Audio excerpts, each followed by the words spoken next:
It's super sad. Super sad.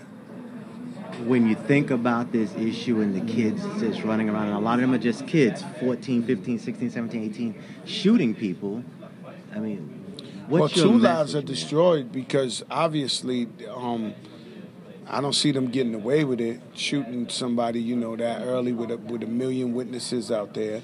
Also, they're going to jail forever. And then at the same time, you got the little kid that, he's only 4 years old, man.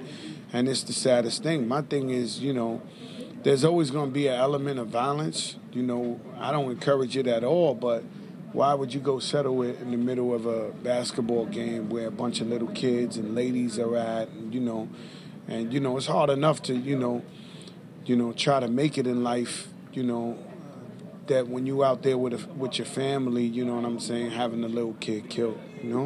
Your message to them, and I mean, obviously you're a rapper, and you've received a lot of heat. Other rappers have received a lot of heat for violent lyrics. Music is music. We no different. Rappers are no different than Mario Puzo, who did Godfather. When I see him, I praise him. Truthfully speaking, keeping it real is keeping it real with your family, keeping it real with your kids. Working hard, doing the right thing. So, we tell them. I just tell it. Just really, really think, because that's our community. And innocent 4-year-old kid, you can't really settle your beefs in the middle of a basketball park.